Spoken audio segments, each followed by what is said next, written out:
So about a month ago, I got my knee replaced. And so that's why I'm hobbling around.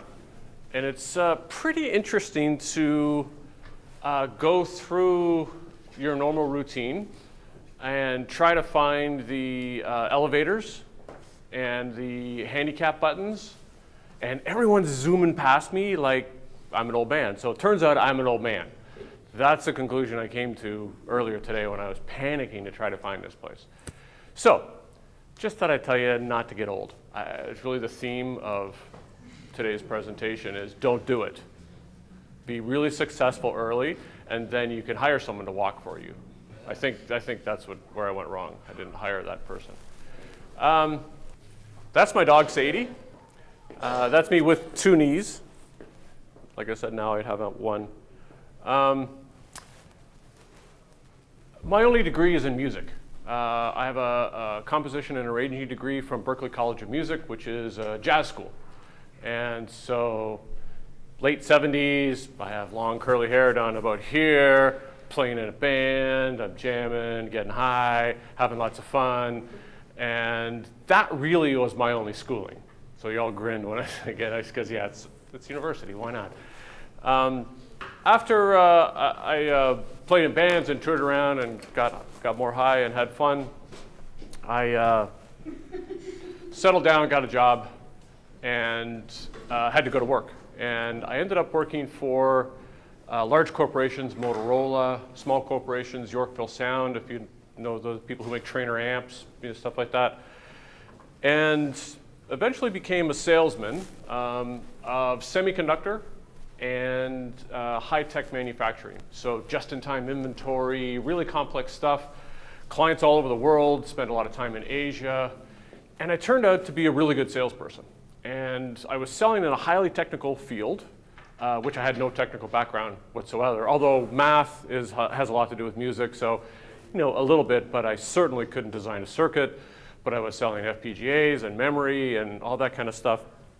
And it turned out that my ability to improvise was the reason I was a good salesperson. And it took me a long time to figure that out because I kept saying, I'm good at this, but I don't know, why? Why am I good at this? And I tried to figure it out, And it came down to that whatever the situation was, I could make something of it. And it wasn't that I was any smarter than anyone else because everyone else I was selling against were engineers. So it wasn't that, but somehow I could manipulate the situation to get what I wanted out of it. So it took me a while to connect that back to improvisation, which I learned as a process in music school. When you improvise inside of jazz, it's a very structured creativity process. It's definitely inside the box creativity. It's not outside the box creativity. You are playing within a very defined set of rules. And you have to be in the right key and the right tempo, have to be playing the right song, and everyone's playing together, and then you solo, and it becomes pure creativity. Miles Davis said, learn everything you can about music and then forget it all when you play, because that's the point of accessing that creativity. We have someone came in late, excellent. We all introduced ourselves by singing our names. Oh, you guys want to hear that? Yeah, come on. No, just kidding. I'm Courtney. I'm just joking. No, I'm just, We're having fun. Is everybody laughing? That's the fun part. We'll get back at it. So anyway, that was the journey that brought me to the realization that improvisation is key, was key to my success. That was about 15 years ago. I started to write about it. A friend of mine had a consulting company, and we joined up and became Anderson Sabourin Consulting. And we started putting improvisation training into sales training as a way to, when you walk up and talk to someone, how do you have a spontaneous, curious conversation without sounding like you're reading from a script? So that's where that came from. We work with large corporations, banks all over Canada, all over the US, insurance companies. And from that came a company called eRoleplay. We didn't start eRoleplay, but we bought eRoleplay about 4 years ago now. eRoleplay is a very interesting company because the people that we employ are all professional actors. There's about 80 of them. We help people practice Our logo, graphics got all weird on the Apple. Our motto is practice with us, not your clients. So we sell to large corporations that want to practice the sales conversation, the one-on-one sales conversation. Of course, there's a lot of improvisation in that, but there's also a lot of structured learning in that. Should I do the same thing? Yeah. Oh, you're going to the other meeting. She was sound asleep. I scared her awake. So, eRoleplay is located here in Toronto. As I said, there's about 80 actors. It's been around since 2000. We do psychometric certification, so we'll profile someone behaviorally, how they perform under pressure, and then have a coaching conversation with them. And so we know psychometric-wise what button behaviorally, what buttons to push. Pretty complex stuff, but the actors are amazing because of their ability to become someone else in the conversation and then give that coaching feedback. But it's not a sales pitch for eRoleplay. I just wanted to tell you where we are now. Yeah, that's all. Some of our customers, we work in English, Spanish, French, and hopefully Mandarin soon.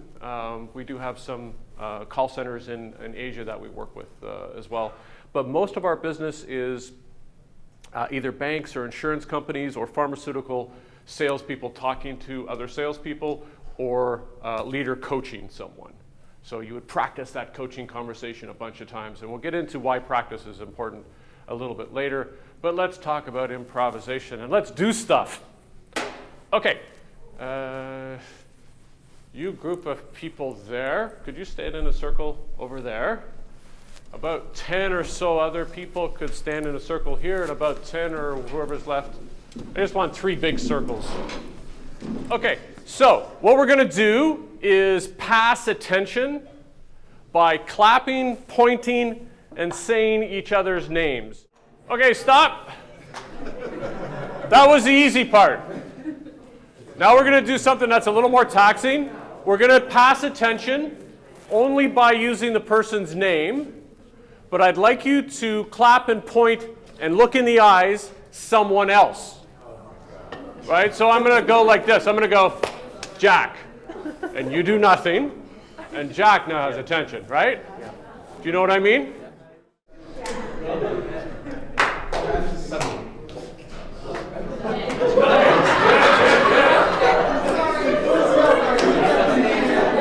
Okay, stop.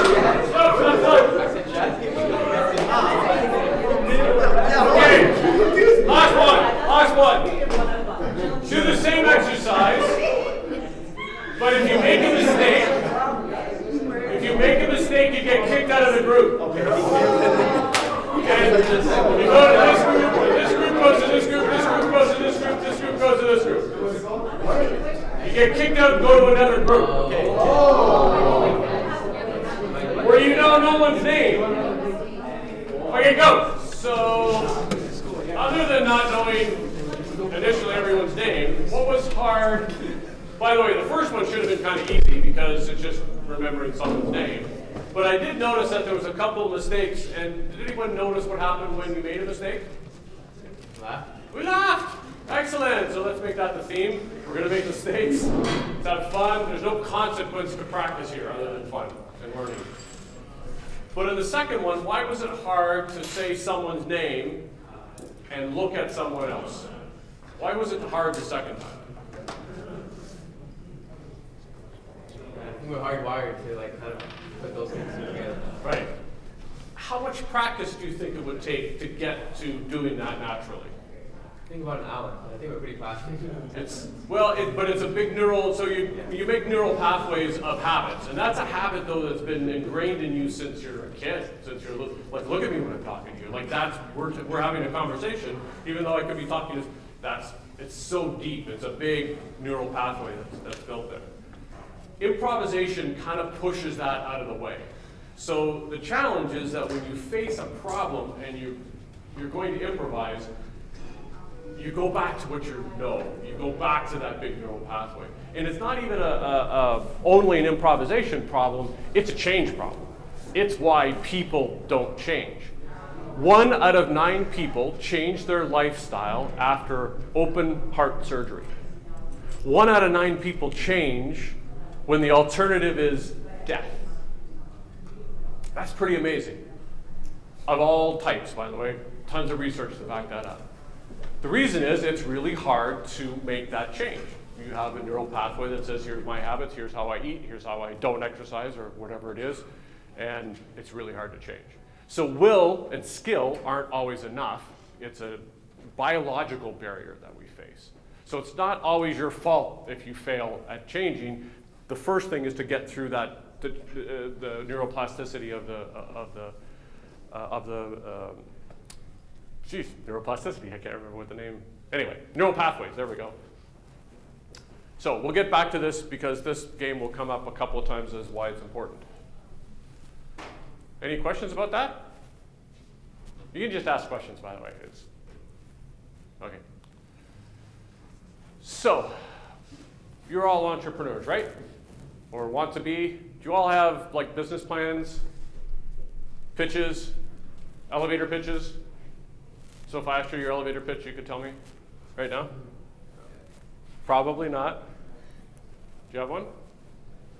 I don't really use an elevator pitch. Okay. Do you have like a 30-second, here's what I, okay, that's an elevator pitch.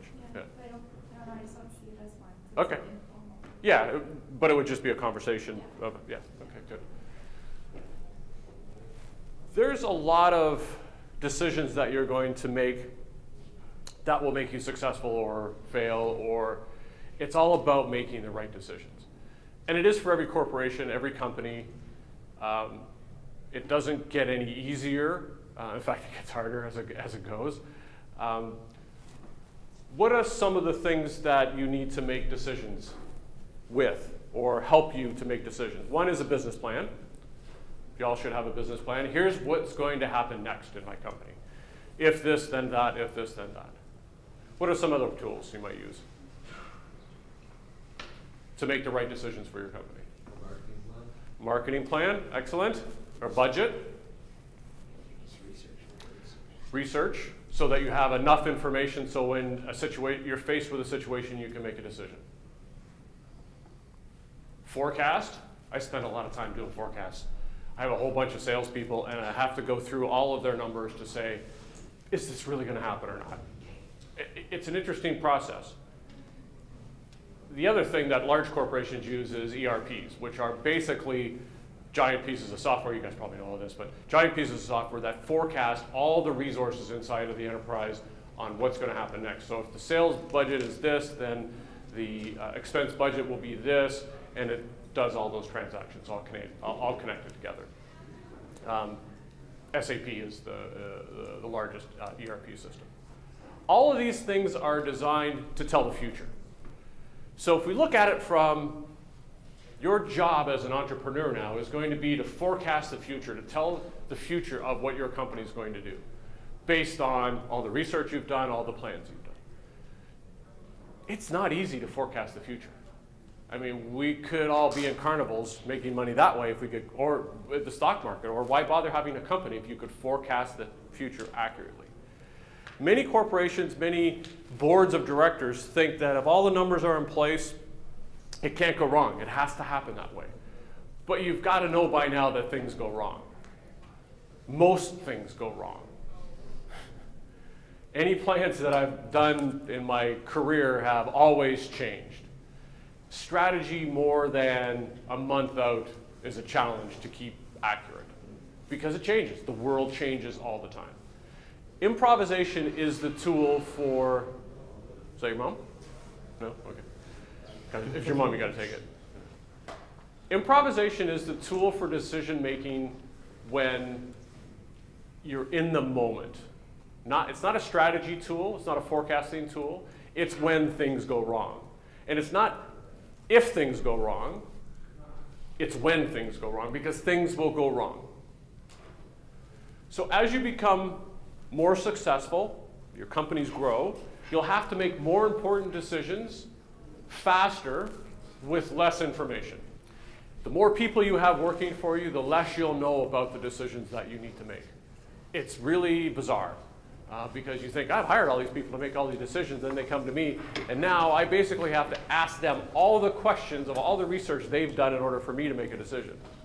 it's a pretty bizarre situation. So often you make decisions with less information that are more important. It's just inevitable. It's how business is going to run.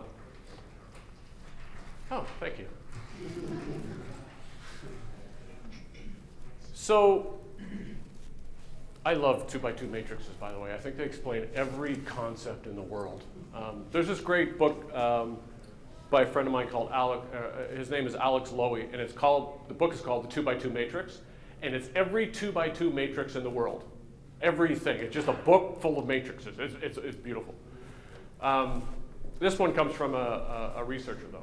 So he did research into entrepreneurs making decisions and how they made decisions. And it came into basically these 4 categories. The challenge or relevance, how important the decision is, low to high, so really important decisions, not so relevant decisions. Time resource or constraint resource. So I have lots of time, I have no time. Right? So the higher it is to the right-hand side, I guess I could use my cane. There we go. So if I have lots of time and the problem is not so complicated, I can sit down and create a strategic plan. Even if it's complicated, I could sit down and figure out how to do stuff. And that's the stage in your development where you are now. You're writing probably a lot of strategic plans, figuring out how things work, if this, then that, if this, then that. If it's really important, you might be able to try it a couple of different ways. So, trial and error. Often that's the experimentation of electronics. You try it one way, it doesn't work. You try it another way, it doesn't work. Try it another way, it doesn't work. If you have no time, and the decision isn't that important, just do it like you did it last time, which is basically I have a bias to do it the way I did. I've solved this kind of problem in the past, historically, so I'll just do it that way. But there are those situations where I have no time, and it's really important, my resources are scarce, and I need to make a decision right now. Chaos is happening right now, and I need to make a decision. That's where improvisation will help you. We're going to get to how do you make a decision, what is improvisation, what's the process of it. We're going to get to all that, don't worry. But that's where it fits in. So it's not a decision-making process for every situation. And by the way, if you thought this was going to be like a theater or improv class, sorry, this is a business kind of thing. I've taken all the theater, we'll get to that, I'll take all the theater classes, but this is about business and making decisions in business. In fact, back a little bit backstory, when I discovered that improvisation was a key component of how I was successful, I tried to teach it to other people, but my only reference was music. And it's really hard to teach people jazz in a 2-hour workshop. It's a hard thing to learn how to do. And if you just play music and explain it, people get bored, get tired, and because it's nice music. So I turned to people in theater because theater teaches a process of improvisation. So it's the same process that music uses, but it's a more teachable skill. So that's where we came with the process. So improvisation is one of 4 types of decision-making tools that you can use. This research also found that in most businesses, it rides about 71% of the time that you're making decisions in the moment without sitting down, thinking about them. These are classified as, quote, important decisions about the future of your organization. 71% of the time, people didn't have a strategy in place or didn't have an option for trial and error due to time or didn't have a way to do it as they'd done it before. They had to improvise. They had to be creative in the moment. It's a lot, 71%. So these are a bunch of words on what the definition of improvisation is. Basically, it's the ability to be creative and deliver in the moment. So if you think of actors improvising on a stage or in a movie, they're delivering the lines as they come to their head. There's no filter. It's their creativity right from them to you. In music, you're not thinking about the scales or the music. You're just playing. It's coming right from you to the outside world. There are a couple of important things. One is it's accepting the issues that are present. This is easier for music or theater or even sports. Sports has a ton of improvisation in it. If you think of why Wayne Gretzky is amazing or Patrick Kane, it's because they're doing things that other people aren't doing. They're thinking of them creatively in the moment and executing them at the same time. As I said earlier, improvisation is an inside-the-box skill, so they don't come to play hockey with a baseball bat because that's outside the box, that's outside the rules. They play within the rules that are given to them. As entrepreneurs, our rules are financing, banks, what's legal, what's not legal, those type of things. In real time, under pressure, solving a problem, accepting what the issues are. Business people fool themselves a lot about what the issues are, accepting the premise. They change numbers, they spin results. It's not as bad as you think, or the meeting I've sat through 1,000 times. This is an amazing product. There's no reason why we can't get 5% of the worldwide market share, and that's $5 billion by next year. No reason at all we couldn't do that because it's such an amazing product. And everyone sits around and drinks the Kool-Aid, and it's not the reality of the situation. Sports, you get scored on, you get scored on. It's a reality of the situation. You have to accept it. Applications.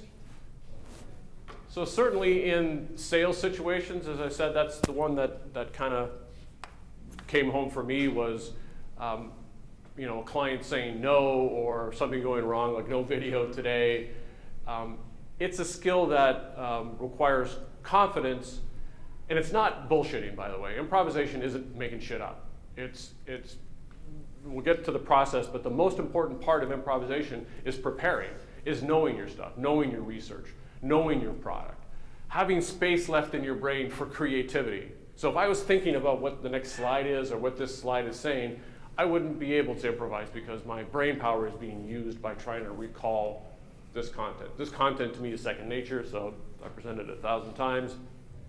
It's not what I'm thinking about. I'm thinking about how to make this real, for you guys. Don't know if I am or not. So in all kinds of business situations, in emergency services, the Man Gulch fire, you should look this up. It happened like in the 40s, late 40s. So the concept of back burning a forest fire, do you know what I mean when I say that? Like they burn a patch so that the fire can't jump it, like they burn a space. So that concept didn't exist for modern firefighters until about the late 40s, early 50s, because a big fire in California in the Man Gulch happened and a crew was trapped. And there was about 20 of them. And so basically when the fire's surrounding you, you run or you hide and burn. They didn't really have a solution for this. And I forget the gentleman's name, decided to burn a big circle around the crew. And it wasn't wasn't in the protocol. A small group of the 20 that were there ran off and followed protocol and ran off and hid and died, unfortunately. And this guy created an improvised scenario right then and there and saved everyone's life, and it turned into a process that's now standard when you always back burn to avoid the fire crossing a highway or getting to houses or those type of things. The other one is the jaws of life. I did some research with the gentleman, Dwayne McIntyre is his name, and he's the expert in Ontario on the jaws of life. If you're going to be an EMS responder and use everybody knows what the jaws of life are, the big things that open the cars, big saw thing just manipulates cars, it's amazing. He teaches improvisation to the firefighters that learn how to do that. And I sat with him for a day. I didn't go through the training, but watched the training and talked to the people who were being trained. Fascinating process. So for him, it's all about how well the individual uses the tool, the actual jaws of life. So they take it apart, they fix it, they crush all kinds of stuff, open all kinds of stuff. They use it, a lot, so they're really familiar with it. Then they work on cars and pretend crash sites. But every crash site that they show up to is unique, absolutely different. And think of the pressure. It's on fire. People are screaming and dying inside there. How well I do my job depends on whether this person lives or dies or not. Not for me. I don't mind a little bit of pressure, but I don't want anyone here to die if I don't do a good job. It's not, what I do isn't that important. So under that amount of pressure, they need a system to approach that and know that they're good at what they're doing and still respond creatively. The other thing that's interesting is that cars have more and more high voltage in them. So more electric cars, more gadgets, so if you cut the wrong thing, you could be electrocuted. So risk to them. The other thing that's interesting is if you get in a crash and your seatbelt or your airbag deploys, how that actually happens is there's like a little kind of shotgun shell that shoots on impact and pulls the strap tight or explodes the airbag. So it's actually like a little explosive device. And if it hasn't gone off and the person with the jaws of life are cutting that, they could set it off. So all cars are different, all makes and models are different, so there's not even consistency to that. So they approach that situation with someone's life on the line with this big, strong machine and have to improvise, have to come up with a creative solution to save someone's life. So they use the same process as music, as theater, as everything else. Same with policemen, same with EMS. Of course, you know improvisation in jazz and music and jam bands. A lot of DJs improvise on what album, what gets cut to next. You've heard of all the actors doing it. I was going to play a Robin Williams clip, but we have no video. Companies also use it. I know that Maple Leaf Foods used a form of improvisation called wildcarding when they were prepared. I don't know if you remember, I guess it was about 4 or 5 years ago, they had a scandal with tainted meat. So, yes, yeah, that's exactly. They were well prepared for that because they had practiced several crisis scenarios. People dying in the plant, infection, those type of things that came. And contrast that to Tylenol, who probably 20 years ago went through a crisis and just bumbled it totally. Lots of people got hurt, and the brand suffered dramatically. So this process of improvisation can be used in a lot of different aspects. For you guys, certainly in pitches, because you want to connect with your investors, and you want to be memorable, have something interesting going on, have a way to be spontaneous and be curious. Oh, so this was Dwayne. We talked about that. He was an interesting guy. Anyway, so here is the process, because often when I teach this, I'm teach this to bankers or insurance companies or those type of things. They're process-driven people. So this is the process to improvise. Practice it enough, you just know it like any other process that you might know, or if you learn a sales process or a coaching process or any of those type of things. This is the process for improvisation. The most important thing, as I said, is preparing. So in order for you to be creative in the moment, you have to have space in your brain power in order to do that. So knowing your product, knowing your elevator pitch, knowing your funding, knowing all the questions, the answers to all the questions that you know you're going to be asked. So improvisation isn't making it up, as I said, but it's being very well prepared so that you have the ability to pay attention to other things. So you're paying attention to people's body language, to where they're looking, to how they're feeling, to who's making eye contact or not, to who's taking notes or not. Whatever the situation is, I need that brain power so I can improvise rather than thinking about what the slides are. For you, that's your product, that's your financing, that's whatever the easy answers to the questions are that you can anticipate. So paying attention. So people pay attention in a couple of different ways. We get distracted in the same ways. External awareness is, so how many people are distracted by those people? So so you're aware of what's going on. Some people, if they're inside their heads, which is how they pay attention, they wouldn't have noticed them at all. And that's fine, there's no good or bad to it. But when you're improvising, or when you're in that situation where you need to improvise, a sales call, a pitch, a meeting, a presentation, whatever it is, you have to dial up your external awareness. When we pay attention externally, we basically take a picture externally, and then we analyze it inside our head. Then we take a picture externally, and we analyze it inside our head. If we're more of an introvert, we analyze it 3 or 4 times, take one picture, analyze it 3 or 4 times. If we're more of an extrovert, we analyze it. We take more pictures and then analyze, more pictures, analyze. you ever heard of the concept of being in the flow? Yeah? Being in the flow is just basically just taking pictures. Just not analyzing them internally, not stepping back from the situation, just being in the situation. Great quote from Wayne Gretzky when he played hockey. He says, "I don't even know I'm in my body. I'm just not even there. I'm just all over the rink. I'm just present." That's flow. It's perfect. When you know you're going to enter a situation that requires your attention and that you think, okay, I need to be on, I need to improvise, I need to be in my game, you should really take a minute and focus externally. So our external awareness is broad or narrow. So what I do that I find works, and whatever works for you, I do both an audio and a video kind of quick exercise. I think of something big, try to see something big. So in here, the biggest thing is probably that blue mountain.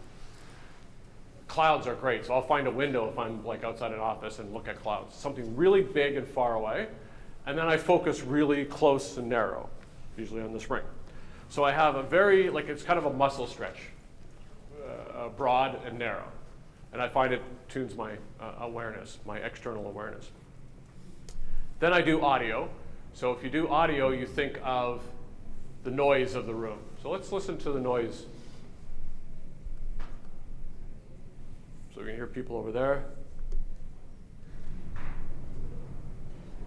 The street. I heard some wind on a door or something. Coughing. Fan over something over here. Oh, clicking notes, typing. And then, a coffee shop is a good place to do this. And then focus very narrowly on, go ahead and type again so we can listen to your typing. Something very close to you and narrow. I'll put in headphones if I don't have something. But so again, a wide band and then a very narrow band. It's kind of like stretching a muscle, actually. It'll help your external awareness because the first thing you need to do is pay attention so that you can find out what to accept. In theatrical improvisation, that's the other person on stage with you offering something. So the other person might say, "I'm a tree." You have to accept that they're a tree, but you have to notice that they're a tree. You have to understand that they're a tree. Accept that offer. Pay attention. The next step is accepting it. So I have to accept that you really are a tree. You're a tree, by the way. Are you feeling like a tree? A little bit. Okay, good. So accepting is the hardest part of this. As I said, in business, people don't often accept what's there, but if a customer says no, accept the no and then change it into something else. But don't avoid, like don't pretend it didn't happen. Accept what's there and then build on it. A great way to do this, and we'll try this if we have time, is empathy. So really kind of understand why they've said no. So you don't like my idea. I understand that investing in something like this might be a little scary for you. Empathize a little bit, or whatever the emotion might be. Try to identify that, and then move forward. And then ask a question. So attention, then accept. Adapt is the creative part. This is where you turn it into something else. So you're saying no to the investment now, but what about in tomorrow? Or what about now? So that's the creative process.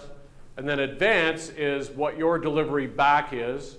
And my favorite advance back is asking questions. The more I can ask questions of a situation that I'm improvising in, that I'm not sure of where it's going, or that it's off course. And the place I use it all the time is in sales conversations. When I'm sitting down, we're having a conversation, I want to sell you something, and you want to talk about your cats. And I really don't want to talk about your cats. I want to sell this thing to you. And so let's talk about cats. I have to accept that. I don't really like talking about cats, but let's get there. Somehow I'm going to get you back to kind of like a detour, back to where I want to go. But if I disregard your cats, then you feel like you're not being heard and not being empathetic. Accept that we're going to talk about cats for the next half hour, and let's go. I'm really curious about you. What kind of cat do you have?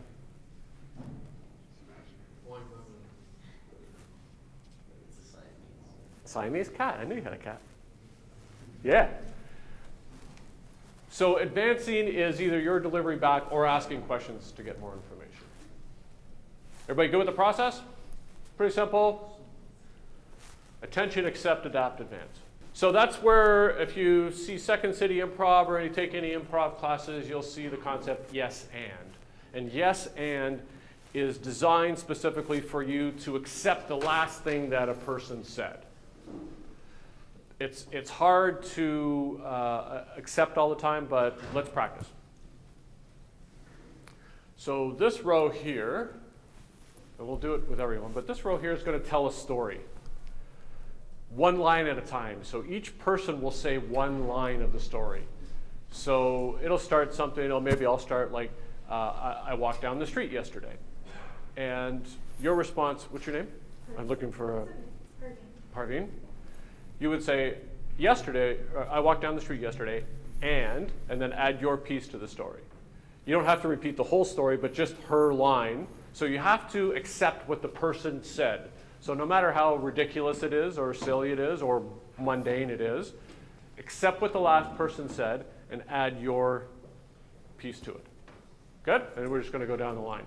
You guys can't prepare at all because you don't know what's going to be said, right? So you're going to improvise. And the prepare part of this is that you know how to speak English. You know words. Excellent. So when I got on the bus yesterday, I noticed I didn't have any tokens. when I got on the bus yesterday, Oh, sorry. yep. When I got on the bus yesterday, I noticed I didn't have any tokens. I noticed I didn't have any tokens, and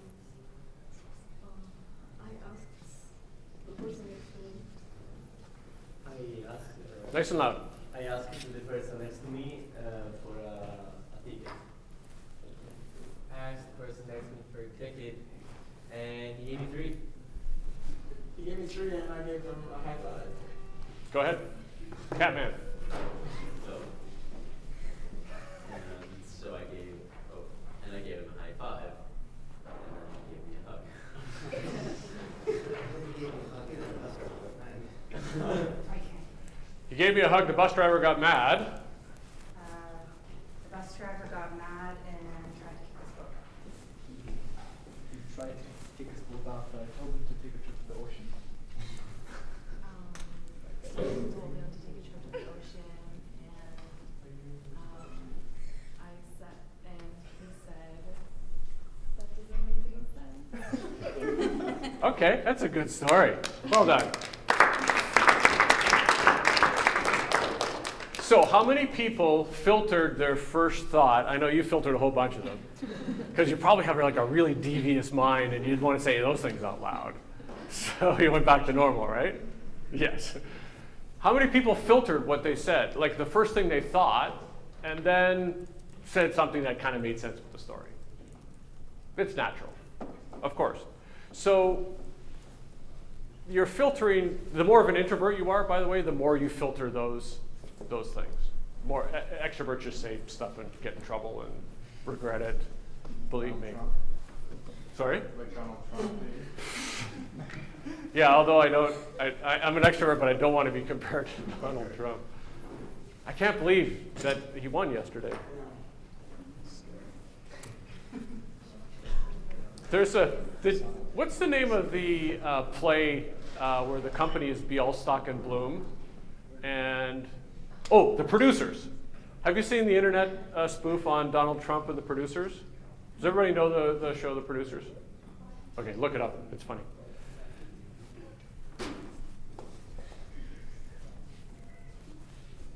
Shall we tell another story? Where do you start, sir? Myself? Yeah, start the story. Today at Ryerson. Today at Ryerson. Today at Ryerson, I saw a dragon. Yeah. Wow. Go ahead. And as I watched the dragon, Nice. I noticed that it was circling around the tallest tower on campus. Go ahead. As I watched the dragon, I noticed it was circling around the tallest tower on campus, and I asked him how long he was going to do that for. Turns out it was only a seagull. Let's kind of stop the story, huh? So, no, it's interesting because you didn't accept it was a dragon. True. That's how we tend to go, though. It's interesting. So what if it is a dragon? Go if it's a dragon. I yelled at it. What would you? Well, you said. Would you say you asked what it was doing? I asked him how long. So you're talking. You're talking to a dragon. I yelled at it, hoping it wouldn't see me or hear me. You yelled. Okay. It's way up there, right? So it's Right. just like, It's like fuck off, dragon! Don't eat me! Give us more on the dragon. they want the dragon. Very suddenly, the dragon that was flying around the tallest building on campus fell out of the sky. And killed me. There we go. Well done.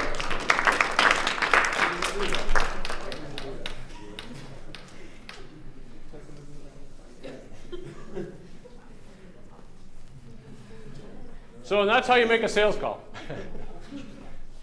So, about 5 years ago, we took a group of professional improvisers across the country, people like Colin Mockery and Peter Olring, and a bunch of people who make their living improvising, both Vancouver, Calgary, and Toronto, some in Montreal.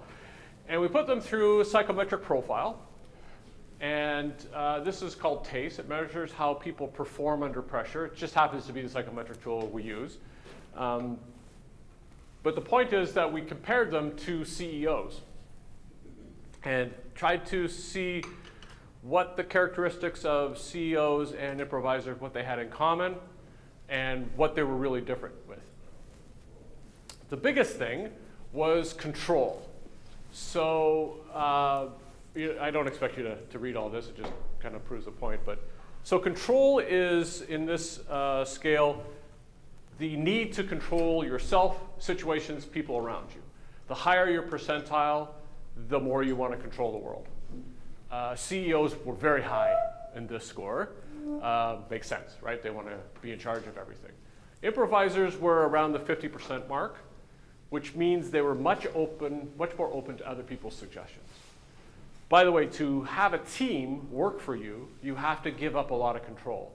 So people find that are very high in control that they rise to the top early and then have a really hard time managing other people after that because it's easier to just do it myself rather than teach you how to do it. And then you burn yourself out. So give control over to someone else to do it is a very hard thing for someone with high control to do. So that's one of the lessons there. The other was awareness.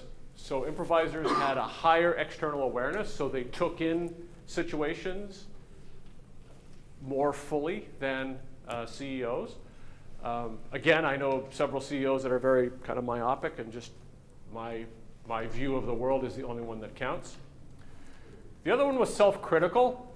CEOs were higher self-critical, which in this scale doesn't mean that they're not confident, because they're all very confident, but self-critical means they question themselves. It's never good enough. Always have to be better, always have to go better, but it also means that they filter what they say more. So they'll come up with an idea, not share it, manipulate it a couple of times, then share it. Whereas improvisers just don't care and say what's on their mind because that's the mode they're in. So it's much harder for a CEO to do that. The other ones that were kind of common were that both CEOs and improvisers were extroverts. They were both very analytical and conceptual, which means not how smart they are, but how they use their smart so they could figure out what comes next, basically. So the lesson here for business people is you can give up control, and sometimes you have to accept the situation so that you can make the best of it. To me, this often comes as chaos, that there's a problem, there's a disaster, there's a situation that's going wrong, and my instinct is to just put my arms around it and fix it. Not only in business, in life. My daughters will tell you this, my wife will tell you this, everyone who knows me. When something goes wrong, I want to fix it. And it's not because, well, I don't think it's because I need to do it for myself, but I want to do it for the company, I want to do it for my family. Usually cause more trouble than it is because I can't give up control, and I'm not always the right guy to fix it.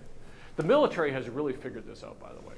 When they send special op teams, there's a leader on the ground that once the operation is in process, that person's not the leader anymore. Whoever, if it's a demolition op, the demolition guy might be the lowest ranked person, but during that operation, he's in charge or she's in charge. So it's very situational leadership, which is a concept you probably come across. So control and awareness were the two most important things in this. The other one that was kind of interesting was the speed of decision making. CEOs were much faster than improvisers in how they made decisions. Not sure how telling that one is because it's a tough scale to. Anyway, I just thought I had some science in just to wow you. Okay, I need 2 volunteers for this. Come on up.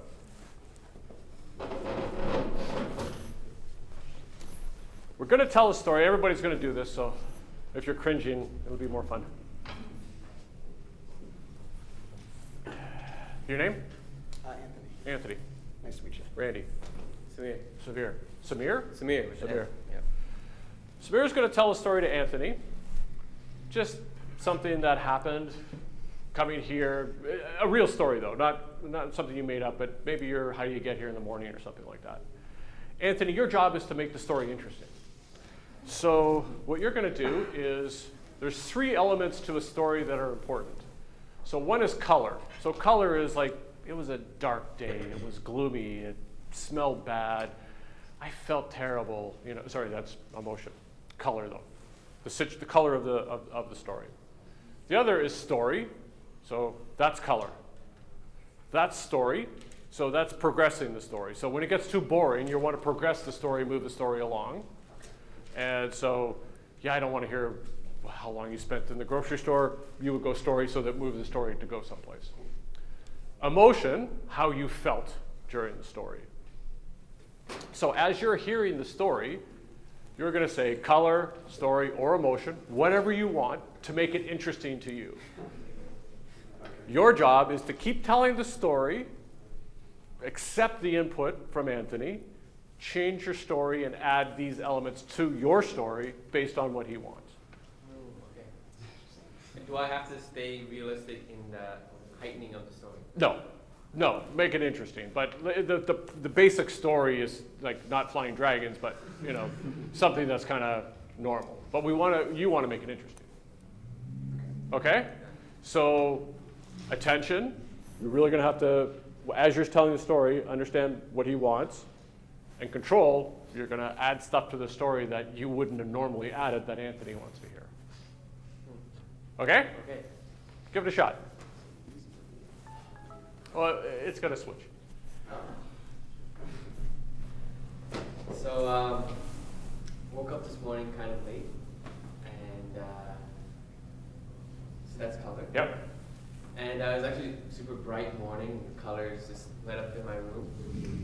And as the day went on, I usually go to the coffee shop and get some work done, but because it was really cold outside, gloomy, I felt like shit, and I was like, I'm just gonna stay at home and read.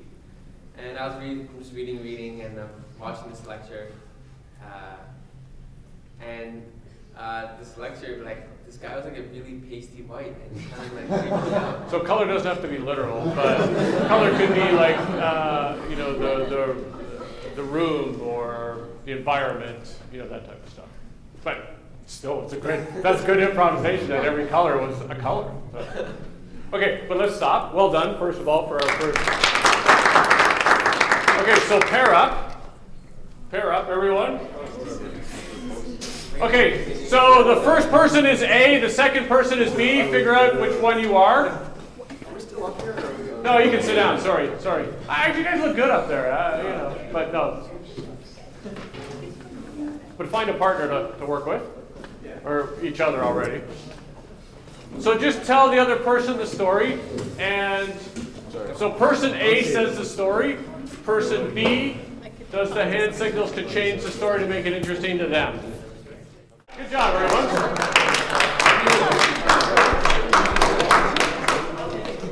So what'd you think?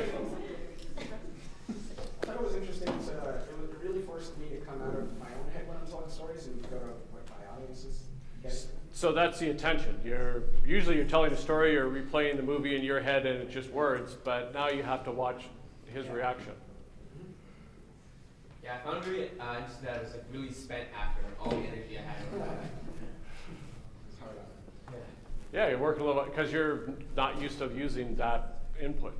But if you're doing a sales call or a pitch or something, you absolutely need to watch everyone, right?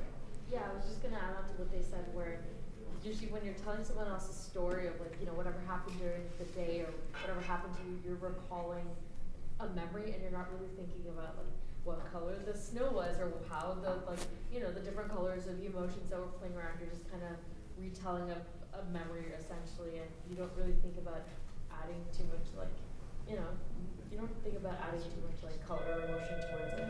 But it makes it interesting. Yeah. Absolutely, and you can tell from the input from the other person that they want more color and emotion mostly, right? If it gets boring, okay, story. But now tell me how you felt. What is it? Yeah. It was tricky to direct somebody when you didn't know where the story was going. Yeah. Like I didn't know what I wanted more of Right. because I didn't know what was important about the story to her. Yeah.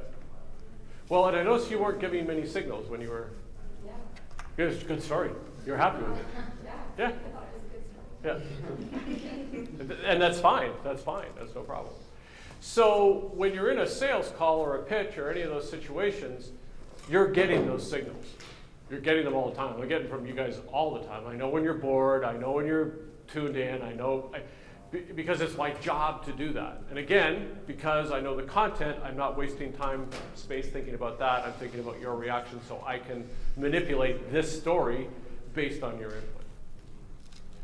It's how you have to sell. It's your competitive advantage. Yes?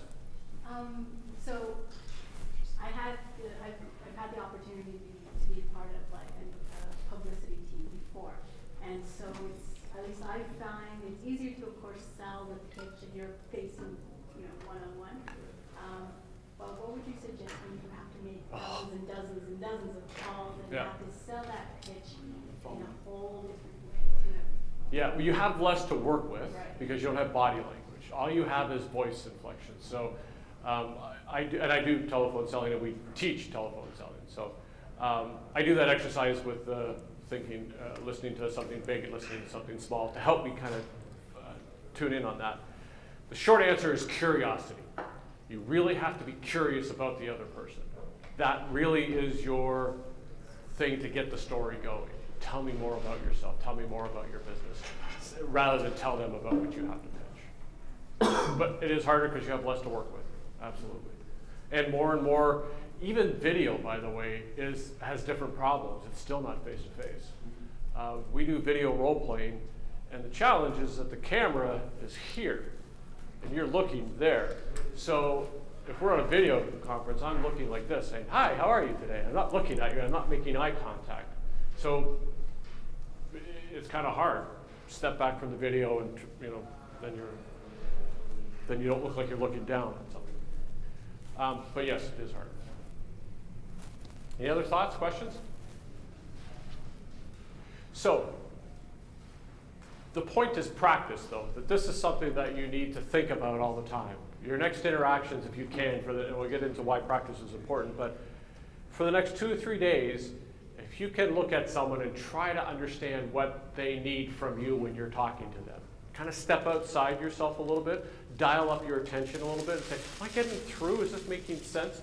Just that question will help you tune in dramatically. If you remember to do it 2 or 3 times, you'll remember to do it 5 or 6 times, and then you'll get good at it. Knowledge is not skill. This is knowledge you're getting now. By the way, you'll forget most of this anyway. Research says you'll retain about 12%. If you don't think about it again, you'll only get 12% of what I was talking about, which seems like a real waste to me because this is brilliant. So, maybe you'll remember that part.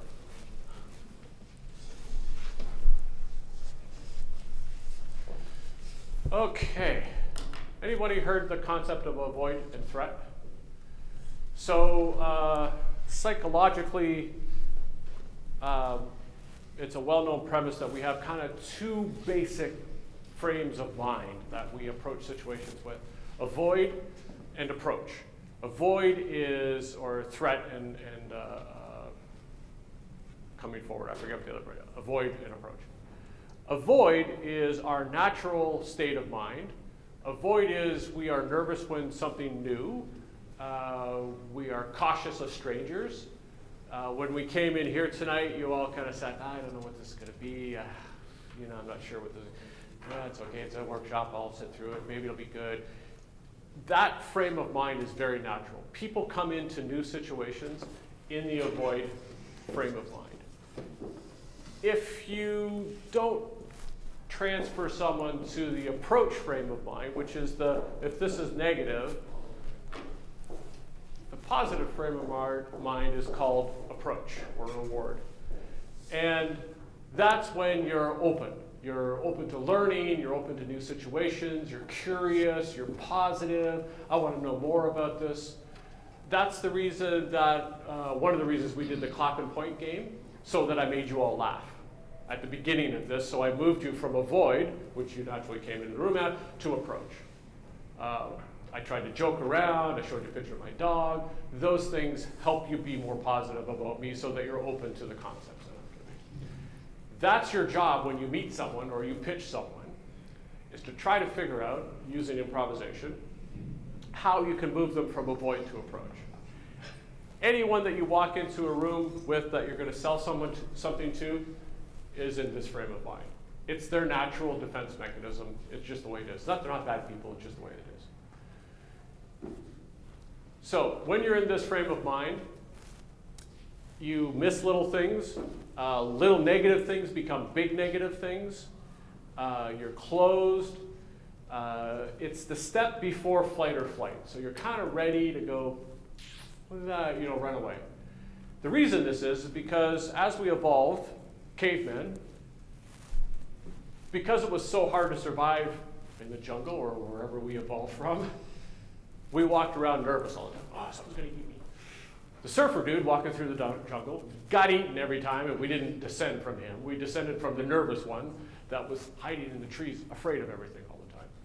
That's why this is our natural state of mind. We don't need this anymore in our society, but it's there, it's ingrained in us. So our job, a lot of the times, and telephone, same thing, is to move people from avoid to approach. When people are in the approach frame of mind, they're happy. It increases the level of dopamines. If you can get someone to laugh, that increases the level of dopamines. Have you heard of laugh therapy? People just go and laugh. There's no jokes. It becomes funny just because and it feels good. I do it sometimes if I'm going to a meeting and I'm like down, I'll just laugh in the car. And if people think I'm listening, I just laugh out loud. And then it becomes funny and I'm laughing at myself and I'm an idiot. I feel great now.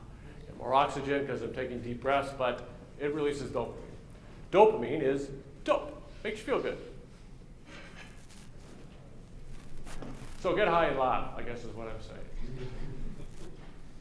So the reason I'm telling you this is that there's a concept in improvisation called status that is the most important and easiest way to move someone from avoid to approach. There are several other ways to move people from avoid to approach. This model was developed at the Neural Leader Institute by Dr. David Rock.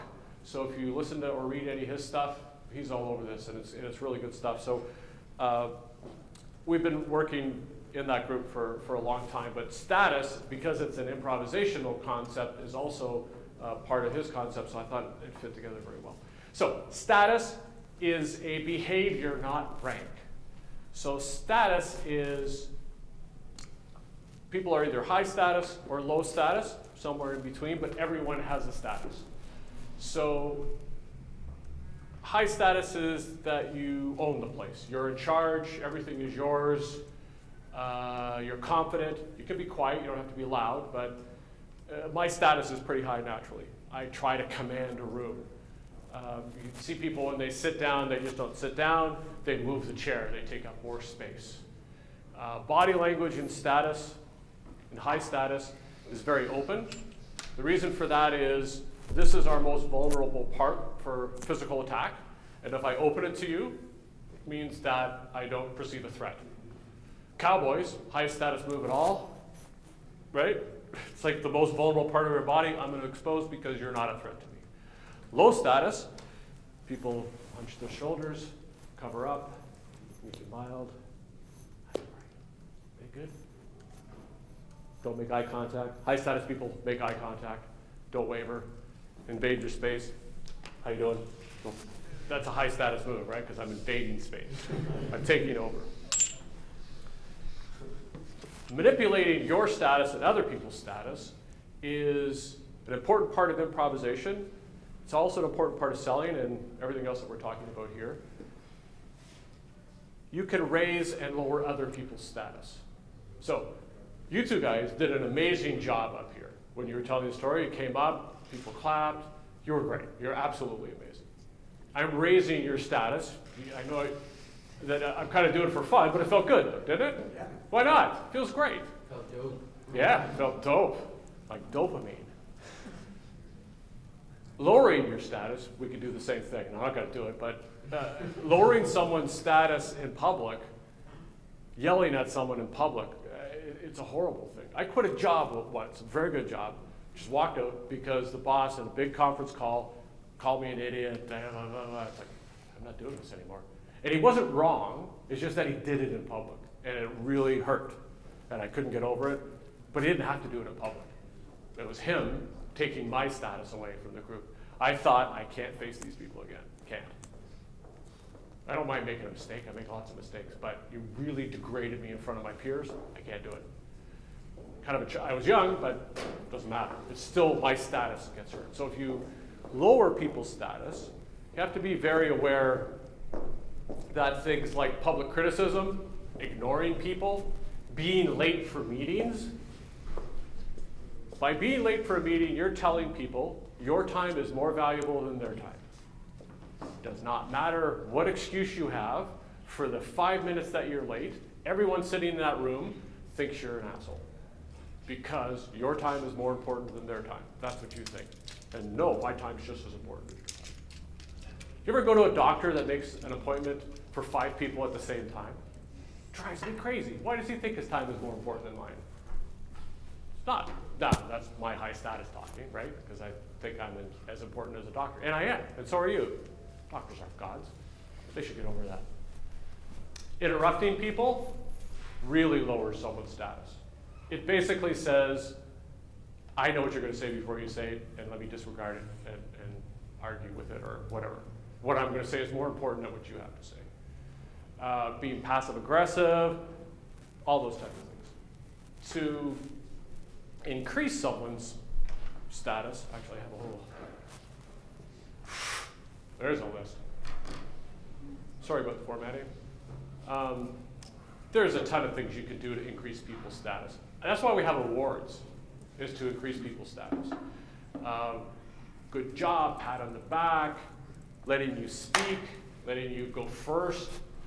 All kinds of ways to increase people's status, all kinds of ways to decrease people's status. That's that list, even bigger. So these are low status. So when you're talking to someone and you're selling to them or pitching to them or interacting with them and they're important to you, you're paying attention to their body language. You want to, when they're talking, lower your status just below where they are. And when it's your turn to talk, increase your status so that you're the trusted advisor, so that you're the person who knows what you're talking about. So in a transaction that you may have with someone who's funding or someone who's interested in joining your company or those type of things or selling, if you were my client, I would listen to you like you're the most important person in the world until it was my turn to talk, and then I'm much bigger status because you're asking me a question and I'm going to tell you exactly what I think. I'm an expert. You probably noticed this when people deliver the best pitch in the world and they're talking like this.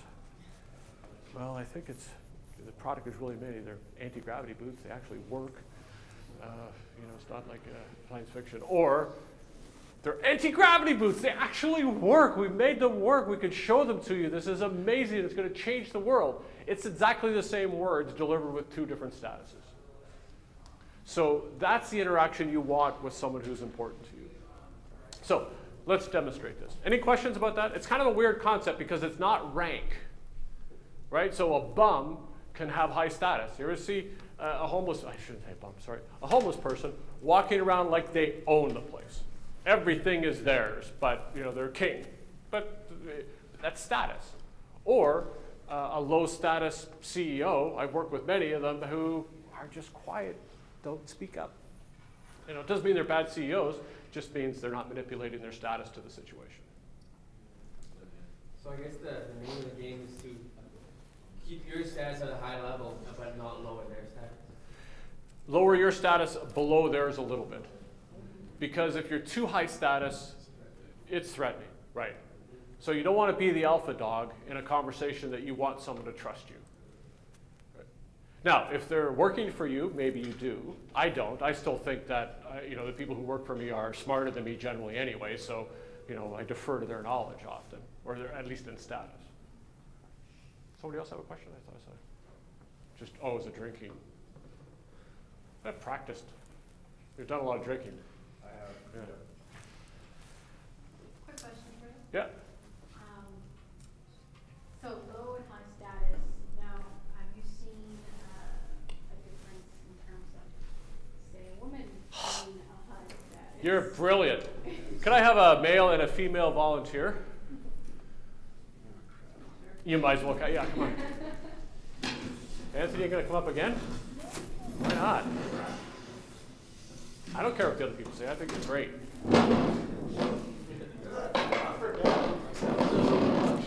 So that's another one. We let our friends manipulate our status. So we have a little bit of a bond. So I just lowered your status, but it was a joke. Right? You knew it was a joke. But you allowed me to manipulate your status. Yeah. Kind of. But you're just doing the same thing to me. Yeah. Sorry, have a seat. I can't move stuff right now. Over here. Sorry, your name? Jennifer and Anthony. Sit facing the audience. So yes, there is a difference between high status and low status between male and female. So let's make both Jennifer, right, and Anthony low status. So don't cross your legs, put your feet down. Kind of point your toes in a little bit. Good, arms crossed, shoulders. Look around the room, but don't make eye contact. Kind of look at people and look away. Jennifer, if you could giggle a little bit when you look at people. So what do we get from these two? Would you buy something from them? Would you let them run your company? So Anthony just kind of looks bored. Like, doesn't really care. I wouldn't follow him. He's not a leader, right? You can hardly help yourself. Be low status, though. Hunch your shoulders a little more. There you go. So what does Jennifer look like, though? She looks trustworthy. Yeah, kind, I am. cute. Sorry, I don't mean to be whatever that is, but cute, right? Okay, so let's transfer. Anthony doesn't look cute, though, does he? Okay, let's transfer to high status. So both of you sit up in your chair. Cross your legs if you're comfortable doing that. Excellent. Shoulders back. When you look around the room, make eye contact and hold it. You're in charge. This is your domain. So you can see Jennifer's low status kind of leaking in. She wants to be happy and she's not comfortable in the limelight. And you can see that a little bit, right? Sorry to talk about you like you're not here. I just don't want to stare anyone down personally. That's all. That's what that's me. It does feel weird. But you're in charge. This is your company. We're all your charges. Excellent. Okay, so Anthony, what do we get? Is he strong? Yes. Certainly stronger than before, absolutely. If he's going to say something, do you believe him? Yeah, I think so. And what about Jennifer?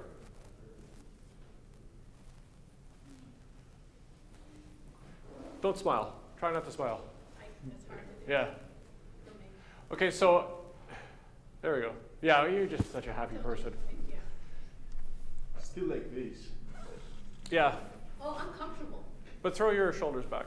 No, honestly, this is So you're naturally lower status than higher status, is what I'm getting from that.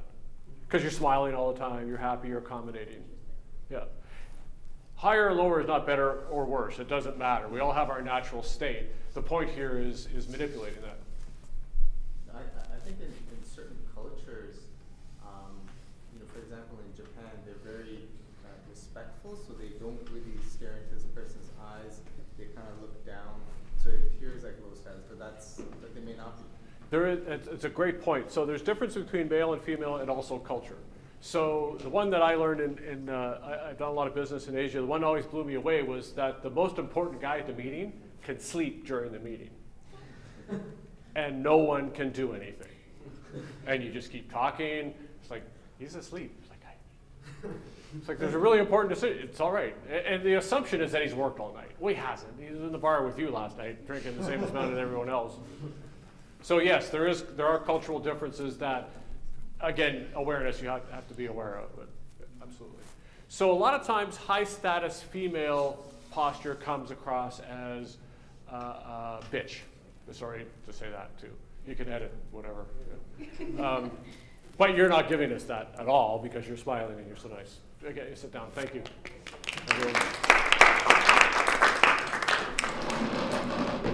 So manipulating status is part of that awareness piece of where am I compared to the other person, and accepting that, and then manipulating your own status. So awareness, attention, accepting, and then the other steps in improvisation. So let's try this. A, B, A, B, A, B, A, B, A, B, A, B, A, B, A, B. What happened to B? B, A, B, A, B, A, B, C. There we go, you're with us. A. Okay, just stand up and talk to your neighbors. If you're A, I'd like you to be very high status. If you're B, I'd like you to be very low status. So, stand up for me. High status people are, hey, how you doing? Good to see you. No, it's all right, it's all right. I just finished that. Good to see you. You're low status, so you would be. So high status people take, sorry, that didn't work the way I wanted to do. High status people take over the situation, low status people be very, right? A, high status, B, low status. Go. So did one version feel more comfortable than the other? Were you good high status? Yeah. You were in control, this is your world. Excellent. So it's not high or low isn't good or bad, it's just that being able to be aware of it and manipulating it in a good way is the important process. It's not something you think about when you're off to do a sales pitch or financing or a meeting or any of those type of things, but notice it next time you're in that environment, even in a classroom. You know, the people who are asking questions, are they acting high status or low status? If you start to recognize it, then you can peg how to manipulate it. I think you're getting the sense that improvisation is about adapting, is about changing who you are to get the most out of the situation. And that's basically what leaders do in order to be successful. Some people, it's kind of like a baseball player that can only hit fastballs. And you know, in the minor leagues, you're great because you can hit fastballs, but once you get a whole bunch of variety of pitches, which you'll get as your business becomes more successful, you have to adapt. Do you have a question? Yeah. Do you remember it? Yeah, is swearing high status? Swearing? Yes, often it is. Yep. Would you say if you want to be really cutthroat, if you put somebody down, would that increase your status? Would it make it higher? You're lowering theirs and increasing yours. So using status can be a negative thing. So if I really want to grind someone into the ground, I mean, you think of the political campaigns when they argue during those debates, that's a status play. That's all status manipulation. What if you physically beat the crap out of somebody? Yeah. That's a prison sentence. Well, but it's a good question because that's where it kind of comes from. I mean, that's the animal part of us reacting because this isn't something we consciously do. That's why people don't walk into each other on sidewalks. the lower status person moves every time. Because people just don't walk into each other. Did I interrupt? No, go ahead. When you're walking, what is it that signals status? It's You haven't just, met the guy, you haven't met him, you haven't talked to him. It's an instinct. It's a subconscious thing. In fact, when I travel, I often wear like jeans and a t-shirt, and actually just got my hair cut last week. I had long hair before this. So I look like a bum. And people walk into me all the time because I look low status. But I'm not. I don't move. People get out of my way. That's how I roll. So I bump into people a lot because I'm kind of deceptive that way. But now I got a cane. People get out of my way. It's amazing to get one just for that. But that's where it comes from. Actually, is the like the pack mentality almost. I think a lot of people in this room are going to get into fights tomorrow. Walking through the sidewalk. Well, it's a good way to test the theory. When you're walking down the sidewalk, are you going to be the person who moves or not? Now, again, that's actually to your earlier point. That's also a cultural thing.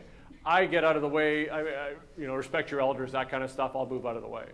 But that's me manipulating my status for the situation, and the situation is social harmony. So it's still status. I guess it comes down to the trick. Being aware of this, but also being in flow, or like being in that situation. Like, how do you manage thinking but not thinking? Pizza's here. Speaking of distraction. So that's a great question. That goes back to the prepare part of things. So the knowledge that we've talked about today isn't a skill for you yet. Once it's a skill, it'll become second nature. I notice status and improvisation all the time because it's part of what I do all the time. If you forget about this tomorrow, you may remember it someday. You're not going to do it. So I urge you tomorrow, think of 2 or 3 situations where you can improvise or think of status, and that'll really help you seal it for the next level. That's what practice is all about. So this is called the forgetting curve. This is great. You guys ask questions that lead right to what I'm going to talk about. This is called the forgetting curve. 10 to 12% of what you learn during event-based teaching, which is this, you retain. So you forget 80 to 85% of everything that I've said here today. Like I said, it's a waste, but so what? If you think about it tomorrow, if you look through the slides tomorrow, your chances of remembering this increase dramatically, but it'll fall off. If you look at it again in a month, you'll know this stuff. So it's called spaced practice. It's what our company is based on. So when we put people through a workshop, or they go through a workshop at a corporation, we practice with them a month later on all the stuff that they learned in real life scenarios to overcome this forgetting curve. So the other thing to remember with this, so that's the answer to your question, is that if you think about it again and again, so what I do is make a little note on the top of the page if I'm going to go into, okay, I want to think about status. So I write status on the top of my notes for the day, and if I'm going to look at people, think, oh yeah, what's the status between those two? How's that working? Watch a TV sitcom with the sound down, and you'll see all the punchlines by how people's status changes. It's what the actors are taught to do. So if you think of a classic joke, it's I'm right, I know what I'm doing, I have the answer, and then the punchline is, oh no, I don't, I'm an idiot. And the guy that was the stupid person is really the smart person. You think of Abbott and Costello, that's the joke. That's a change in status. People find that change interesting, that's why we laugh. A pompous idiot walking across the stage, slipping and falling on a banana peel is funny. A crippled old lady walking across the stage, tripping and falling on a banana peel is not funny to most people. Way to make us feel bad. Yeah, because she's already low status, going lower. But we like to see the guy get his. It's why corporate CEOs come out and play the guitar or mingle with people, because we want our leaders to be real people. We want their status to be a little lower. So you're like me. You're not some guy up in the sky. So just remember it for the next couple of days. So research says that we learning is, by the way, transferring knowledge into skill. 70% of what we learn comes from when we use it, when we practice it, when we use it in a job. 20% comes from watching other people. Only 10% come from book learning or workshops or this type of thing. This is the most ineffective way to teach you anything. Yet, the university is built on it. Good universities like this one have experiential learning, though. Hands-on, making things happen, you're running businesses inside your university. How much more hands-on? It's brilliant. It's great. Because that's how we learn, is on-the-job practice and experience. What I can't do is help you remember this tomorrow. But you're all going to remember this tomorrow. So all of this should help you be memorable. And that's really when I thought about this presentation, I thought, what's the thing that if I could give you all to help you in your ventures and entrepreneurial adventures in the future is to be memorable. And improvisation, I think, is a great way to do that because you'll stand out, you'll be different. It's not the best product that wins, never has been. It's usually the most dynamic person. Every corporation knows that the people that are out in front are their most important asset. It's not their logo, it's not their product, it's the people. So be memorable. So I think improvisation will help you do that because really it's what helped me do that. Because like I said, I was a musician, had no future whatsoever. Now I've been through a bunch of companies, bought them, sold them, started them, having fun, got a new knee, got that going for me. So thank you for your time. Any other questions or comments? Have pizza.